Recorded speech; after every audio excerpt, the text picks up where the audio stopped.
harus sayang saja. Sebagai pemangku jabatan dalam roda pemerintahan, sudah seharusnya seorang kepala daerah atau bupati bekerja untuk kepentingan dan kesejahteraan rakyat.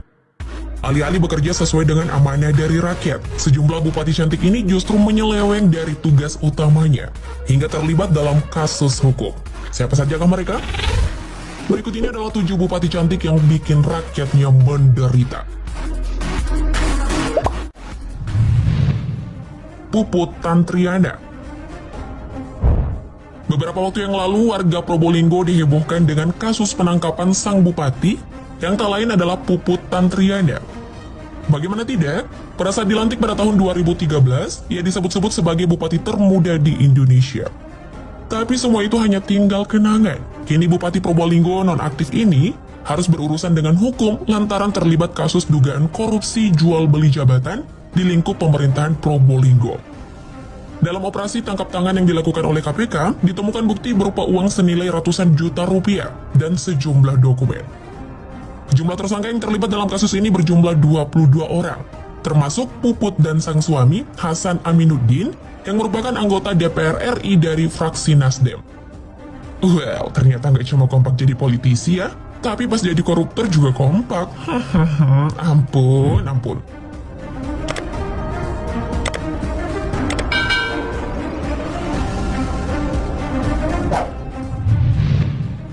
Foni Anneke. Bupati Minahasa Utara yang satu ini adalah salah satu pejabat yang memanfaatkan jabatannya untuk memperkaya diri sendiri. Foni Anneke merupakan Bupati Minahasa Utara pada periode 2005 sampai 2008 dan terpilih kembali pada periode 2016 sampai 2021. Dua periode menjabat sebagai bupati, sayangnya Foni justru tergiur dengan uang haram dan akhirnya terjerat dalam kasus korupsi. Di mana pada tahun 2007, Foni pernah terjerat kasus korupsi proyek Bandara Loakulu, Kutai Kartanegara, yang menimbulkan kerugian negara sebesar 4,047 miliar rupiah. Seolah tidak jerah, Foni kembali harus berurusan dengan KPK karena terlibat dalam kasus korupsi pemecah ombak di Desa Likupang II, Minahasa Utara. Tak hanya sang mantan bupati, korupsi tersebut juga melibatkan adiknya bernama Alexander Moses Panambunan. Dari korupsi pemecah ombak ini, kerugian negara mencapai lebih dari 8,8 miliar rupiah. Udah tahu pernah korupsi, kok masih ada aja sih yang milih dia buat jadi bupati? Heran aku tuh.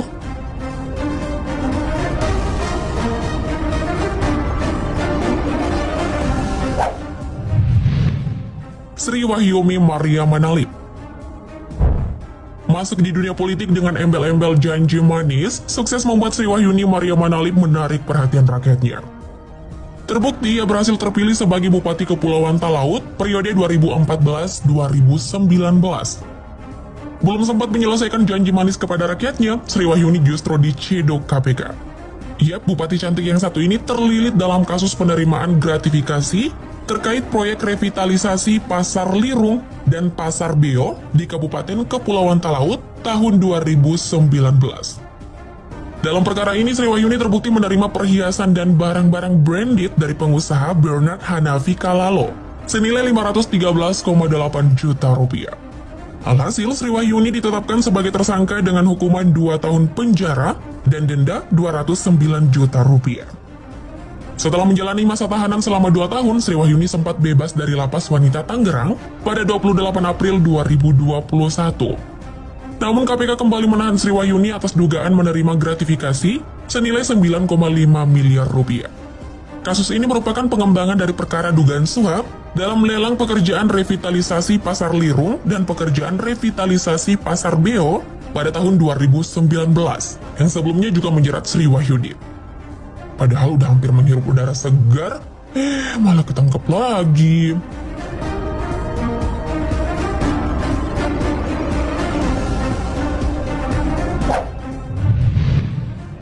Rita Widyasari. Rita Widyasari adalah politisi Partai Golkar yang menjabat sebagai Bupati Kutai Kartanegara atau Kukar selama 2 periode, mulai tahun 2010 hingga 2015, dan kemudian menjabat kembali untuk periode 2016-2021. Pada periode 2010-2015, Rita berpasangan dengan Wakil Bupati Gufron Yusuf. Dan pada periode 2016-2021, ia berpasangan dengan Wakil Bupati Edi Damansyah. Rita dikenal sebagai kepala daerah yang cerdas dan berpendidikan tinggi. Sayangnya, image tersebut seketika tercoreng saat dirinya terlibat dalam kasus suap dan gratifikasi pada tahun 2017. Rita diduga menerima suap 6 miliar rupiah dari Heri Susanto Gun, selaku Direktur Utama PT Sawit Golden Prima atau PT SGP. Sementara itu dalam dugaan gratifikasi, Rita bersama Hairudin, selaku Komisaris PT Media Bangun Bersama atau MBB, diduga menerima uang 775.000 US dollar atau setara dengan 6,975 miliar rupiah. Gratifikasi itu diduga berkaitan dengan sejumlah proyek di Kukar. Saat itu juga ia pun dicopot dari jabatannya sebagai Bupati Kukar dan digantikan oleh wakilnya Edi Damansyah. Kini Rita Widyasari divonis 10 tahun penjara dan denda 600 juta rupiah, subsidi 6 bulan kurungan. Niat memimpin rakyat, malah ngerugiin rakyat.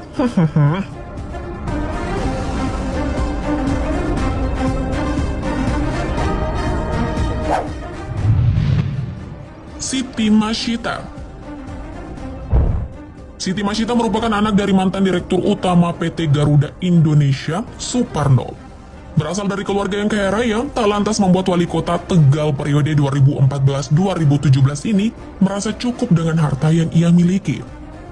Hingga akhirnya pada tahun 2017, Siti Masyita alias Bunda Syita ditangkap dalam operasi tangkap tangan oleh petugas KPK terkait kasus suap pembangunan infrastruktur rumah sakit di Tegal. Dalam kasus ini, Bunda Syita dinilai terbukti menerima suap mencapai 8,8 miliar rupiah.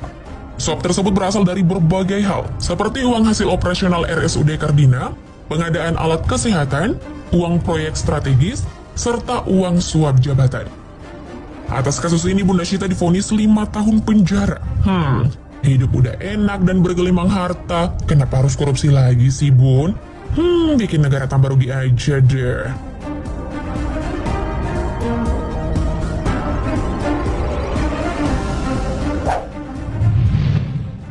Neneng Hasanah Yasin. Neneng Hasanah adalah Bupati Bekasi yang menjabat sejak tahun 2012 sampai akhirnya diciduk oleh KPK pada tahun 2018. KPK menetapkan Neneng Hasanah sebagai tersangka dalam kasus suap terkait pengurusan perizinan proyek pembangunan Central Basinis District atau CBD Meikarta di Cikarang, Kabupaten Bekasi. Ex-Bupati Bekasi 2 periode ini terbukti bersalah menerima suap sebesar 10,630 miliar rupiah dan 90.000 dolar Singapura atau setara dengan 939 juta rupiah terkait proyek perizinan Meikarta. Atas perbuatannya tersebut, Neneng Hasanah Yasin divonis 6 tahun penjara dan denda 250 juta rupiah. Dengan ketentuan apabila tidak dibayar diganti kurungan 4 bulan penjara.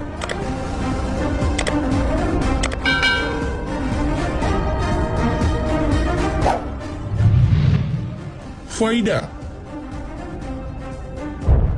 Faida merupakan Bupati Jember yang menjabat pada periode 2016-2021. Tak hanya dikenal sebagai Bupati yang berparas cantik, Faida juga dikenal rakyatnya sebagai Bupati wanita yang penuh dengan prestasi. Namun sayangnya, status Faida sebagai Bupati berprestasi sempat tercoreng akibat kelalaiannya. Ex-Bupati Jember ini pernah mendapat teguran keras dari Menteri Dalam Negeri saat itu, Tito Karnavian.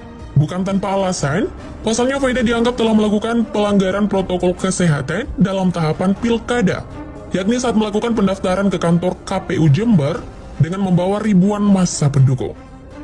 Udah tahu lagi masa pandemi COVID-19, malah bikin kerumunan. Jangan diulang lagi ya, Bu.